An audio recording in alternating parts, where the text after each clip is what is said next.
তো ডিজিটাল পর্দা না, আমরা বলছি ফাতিমা রাদিয়াল্লাহু আনহার মতো পর্দা, আয়েশা রাদিয়াল্লাহু আনহার মতো পর্দা, খাদিজা রাদিয়াল্লাহু আনহার মতো পর্দা। আল্লাহ পাক তৌফিক দান করুন।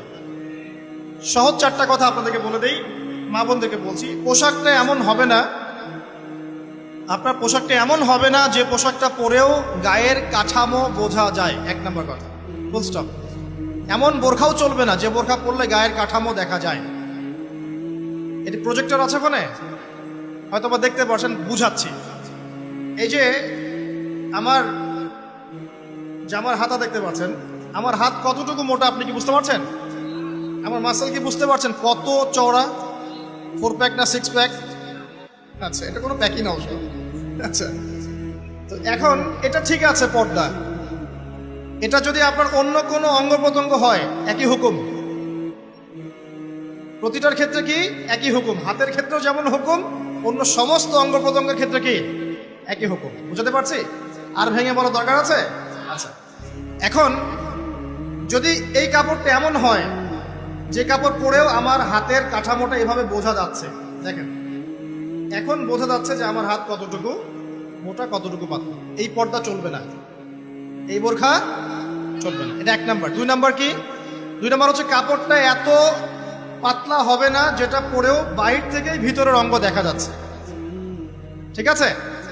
একটু দেখেন, আমার এই জামা দিয়ে কি ভিতর থেকে বাইরে থেকে দেখা যাচ্ছে যে আমার হাতের রং কেমন? এটা ঠিক আছে। যদি কাপড়টা এমন হতো যে বাহির থেকেই ভিতরের অঙ্গ দেখা যাচ্ছে, তাহলে এটা পর্দা হতো না। 2 নম্বর পয়েন্ট কি তাহলে? এই কাপড়টা এমন হবে না যে কাপড় পরেও বাহির থেকে ভিতরের অঙ্গ দেখা যায়। 2, আমি চেষ্টা করছি সহজ করে বলার জন্য। 3 নাম্বার হচ্ছে কাপড় এমন হবে না যে কাপড়টা পুরুষদের কাপড়ের সাথে সাদৃশ্য আছে। আপনি টি শার্ট, গেঞ্জি, স্কিন প্যান্ট বা পুরুষরা যে পোশাকগুলো পরে এগুলো পরতে পারবেন না। কথা কি বুঝতে পারছেন? এটা 3 নাম্বার। আর 4 নাম্বার হচ্ছে অমুসলিমদের সংস্কৃতির সাথে, তাদের ধর্মীয় কালচারের সাথে সাদৃশ্য আছে এমন কোনো পোশাক আপনার পরা যাবে না। এটা ছেলে মেয়ে উভয়ের জন্যই বলছি। কয়টা বললাম মূলনীতি ভাই? 4টা। মা বোনকে শেখাতে পারবেন তো ইনশাল্লাহ? কাপড় এমন হবে না যে কাপড় এত টাইট যেটা পরলে শরীরের কাঠামো বোঝা যায়, পর্দা হয় নাই, চলবে না। যদি বোরখাও হয় তবুও চলবে না। 2, এত পাতলা হবে না যে বাহির থেকে ভিতরের অঙ্গ দেখা যায়, চলবে না। 3 নাম্বার, পুরুষদের পোশাকের সাথে সাদৃশ্য আছে এমন পোশাক পরা যাবে না। যদিও বা শেষ জামানায় এই শ্রেণীর মেয়েদের সংখ্যা বাড়বে যারা পুরুষের পোশাক পরে রাস্তায় ঘুরবে। আর 4 নাম্বার হচ্ছে অমুসলিমদের ধর্মীয় কালচারের সাথে সাদৃশ্য আছে এমন কোনো পোশাক পরা যাবে না। 3 নাম্বারটার ক্ষেত্রে একটা কথা বলে দেই যে নবী সাল্লাল্লাহু আলাইহি ওয়াসাল্লাম বলেছেন শেষ জামানায় এক শ্রেণীর মেয়ে বের হবে। শেষ জামানা বলতে আসলে ওই জামানায়, নবীর জামানায় তারা ছিলেন না, তারা পরবর্তীতে কোনো জামানায় আসবেন, যেটা আমরা এখন দেখতে পাচ্ছি। তো এমন এক শ্রেণীর মেয়ের কথা বলা হয়েছে যে যারা কাপড় পরেও নগ্ন থাকবে। কি থাকবে?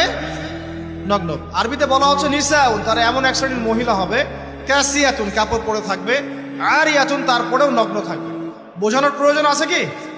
কোনো প্রয়োজন নাই, অ্যাডাল্ট আপনারা সব বোঝেন। মুমিলাতুন মাইলাতুন, অর্থাৎ নিজেরাও অন্যকে আকৃষ্ট করবে, নিজেরাও অন্যকে আকৃষ্ট করবে এবং অন্যের প্রতি আকৃষ্ট হবে, দুটোই হবে। নিজেরাও আকৃষ্ট হবে, অন্যকেও কি করবে? আকৃষ্ট করবে। ওই যে সিডিউস, নিজেরাও সিডিউস হবে, অন্যকেও সিডিউস করবে। এই শব্দটা 1400 বছর আগে নবী সাল্লাল্লাহু আলাইহি ওয়াসাল্লাম হাদিসে বলে গিয়েছেন যে এমন এক শ্রেণীর মেয়ে বের হবে যাদেরকে আমি দেখি নাই, আমার যুগে তারা ছিল না, পরবর্তী কোনো যুগে আসবে। এদের ব্যাপারে নবী সাল্লাল্লাহু আলাইহি ওয়াসাল্লাম বলছেন যে তারা জান্নাতে যাবেও না, জান্নাতের গন্ধ কখনো পাবে না। আল্লাহ পাক কোরআনে বলেছেন একটা সূরায়, যদি আল্লাহ রাব্বুল আলামিন রাতকে স্থবির করে দেন, কেউ কি আছে দিন নিয়ে আসবে? আবার বলেছেন আল্লাহ পাক যদি দিনকে স্থবির করে দেন, স্থির করে দেন, কোন সত্তা কি আছে রাত এনে দিবে? তাহলে আল্লাহ পাক চাইলে একদিনকে 1 বছর করতে পারেন না? একদিনকে 1 মাস করতে পারেন না? একদিনকে 1 সপ্তাহ করতে পারেন কিনা? বাকি দিনগুলো আমাদের মতোই। সাহাবীরা বলছেন ইয়া রাসূলুল্লাহ সাল্লাল্লাহু আলাইহি ওয়াসাল্লাম, নবীর নাম আসলে কি পড়বেন? সাল্লাল্লাহু আলাইহি ওয়াসাল্লাম, তাহলে 10 নাকি পাবেন? 10টা গুনাহ মাফ হবে, আল্লাহ পাক আপনার প্রতি 10 বার রহম করবে ইনশাআল্লাহ। আর যে ব্যক্তি নবীর নাম শুনে দরুদ পড়ে না, নবী সাল্লাল্লাহু আলাইহি ওয়াসাল্লাম তাকে বদদুয়া করেছেন। কি করেছেন? বদদুয়া করেছেন। একদিন নবীজি সাল্লাল্লাহু আলাইহি ওয়াসাল্লাম মিম্বরের উপর দাঁড়িয়ে আছেন, তৃতীয় সিঁড়িতে গিয়ে তিনি বললেন আমিন। সাহাবীরা বললেন, আপনি কেন আমিন বললেন ইয়া রাসূলুল্লাহ? তখন নবীজি বললেন, তৃতীয় সিঁড়িতে আমি যখন ছিলাম তখন জিবরাইল আলাইহিস সালাম এসে আমাকে বলেছেন, হে মুহাম্মদ, সেই ব্যক্তি ধ্বংস হোক যার সামনে আপনার নাম উচ্চারিত হয়েছে কিন্তু সে আপনার নাম শুনেও দরুদ পড়ে নাই। তাহলে আমরা রাসূলুল্লাহ সাল্লাল্লাহু আলাইহি ওয়াসাল্লামের নাম শুনে দরুদ পড়বো কিনা? না পড়লে কি হবে? না পড়লে রাসূল সাল্লাল্লাহু আলাইহি ওয়াসাল্লামের বদদুয়া পেতে হবে। আচ্ছা, একটা প্রশ্ন এখানে থ্রো করে সামনে যাই, যে যদি রাসূল সাল্লাল্লাহু আলাইহি ওয়াসাল্লামের নাম শুনে দরুদ না পড়লেই এই শাস্তি হয়, অভিশাপ পেতে হয়, তাহলে আমরা যারা সারা জীবন রাসূলের সুন্নতের খেলাফ চললাম তাদের কি হবে বলেন? শুধু রাসূলের নাম শুনে যদি কেউ দরুদ না পড়ে তাহলেই রাসূল সাল্লাল্লাহু আলাইহি ওয়াসাল্লাম বলছেন সে ধ্বংস হোক। তাহলে যে ব্যক্তি সারা জীবন, আমরা এখন দাড়ি রাখতে পারলাম না, সুন্নতি লেবাস চিনলাম না, টাকটুর উপরে কাপড় উঠাতে পারলাম না, আমরা রাসূলের মতো সুন্নত পদ্ধতিতে নামাজ পড়তে পারলাম না, কোরআন তেলাওয়াত করা শিখলাম না, তাসবিহ তাহলিল করতে পারলাম না, পর্দা করলাম না, রাসূলের আদর্শ নিজের ভিতরে ধারণ করলাম না, পরিবারে রাসূলের আদর্শ প্রতিষ্ঠা করলাম না, সমাজে প্রতিষ্ঠার কোনো চেষ্টা করলাম না, রাষ্ট্রে প্রতিষ্ঠার কোনো চেষ্টা করলাম না, আমাদের কি হবে? এটা বোঝার জন্য কি পিএইচডি ডিগ্রি করার দরকার আছে? বুঝতে পারছি না কি হবে। যেমন একটা আয়াত আছে কোরআনে, সূরা বাকারার 279 থেকে 84 পর্যন্ত দেখবেন। একটা আয়াতে আল্লাহ পাক বলছেন, ইয়া আইয়ুহাল্লাযীনা আমানু, হে মুমিনগণ। মুমিন কারা? আমরা তো মুমিন নাকি? মুমিন কারা? কি আমরা মুমিন না? কনফিউশন আছে? মুমিন কারা? যারা 6টা পিলারে বিশ্বাস করে। কয়টা পিলার? 1 নম্বর আল্লাহ বিশ্বাস করে না দেখেই। 2 নম্বর আল্লাহ পাকের ফেরেশতা মণ্ডলীর প্রতি বিশ্বাস করে না দেখেই। 3 নম্বর আল্লাহ পাকের সমস্ত আসমানি কিতাবে বিশ্বাস করে না দেখেই। 4 নম্বর আল্লাহ পাকের প্রেরিত রাসূলগণের প্রতি বিশ্বাস করে না দেখেই। আমরা কি নবীজিকে দেখেছি? দেখি নাই। সাহাবীরা দেখেছেন। যে ব্যক্তি পরকালে বিশ্বাস করে না দেখেই, এবং তাকদীর বা ভাগ্যের ভালো মন্দে বিশ্বাস করে না দেখেই।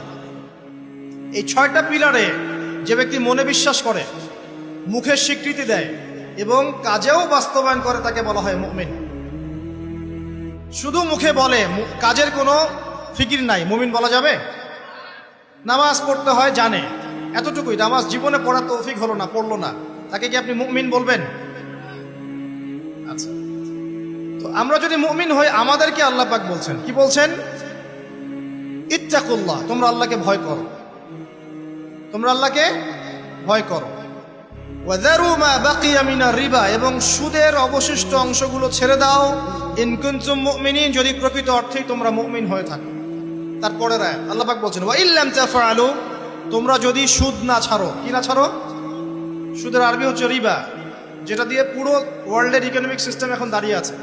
তোমরা যদি সুদ না ছাড়ো তাহলে কি হবে? ফাযানু বিহারবিন মিনাল্লাহি ওয়া রাসূলিহি, তাহলে আল্লাহ এবং তার রাসূলের বিরুদ্ধে যুদ্ধের ঘোষণা শুনে রাখো। এখন আমাকে বলেন, মুমিন ব্যক্তি যদি, মুমিন হোক আর কাফের হোক আর যেই হোক, সে যদি আল্লাহ এবং তার রাসূলের সাথে যুদ্ধ করে, সে কি পরকালে নাজাত পাবে? মুসলিম হয়ে কালিমা পড়ে সুদ খেয়ে যদি আল্লাহ এবং তার রাসূলের সাথে যুদ্ধ করে, সে কি কবরে প্রশ্নের উত্তর দিতে পারবে? সে হাউজে কাউসারের পানি পাবে? সে নবী সাল্লাল্লাহু আলাইহি ওয়াসাল্লামের সুপারিশ পাবে? এতটুকু বোঝার জন্য কি আমার পিএইচডি করার দরকার আছে? ঠিক একই কথা, যদি আমরা নবীর নাম শুনে দরুদই না পড়লাম তাহলেই ধ্বংসের কথা বলা হচ্ছে। আর সারা জীবন যদি আমরা রাসূল সাল্লাল্লাহু আলাইহি ওয়াসাল্লামের আদর্শের খেলাফ চলি, তাহলে কি আমাদের পরকালটা শুভ হবে? কি মনে হয়? অতএব আজকের প্রথম নসিহত অনেক হবে ইনশাআল্লাহ।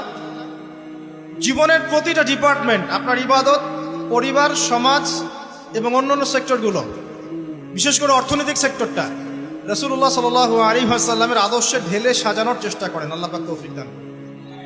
পারা যাবে ইনশাআল্লাহ? যাদের দাড়ি নাই রাখবেন তো আজকে ইনশাআল্লাহ। টাকনুর উপরে কাপড় উঠবে ইনশাআল্লাহ।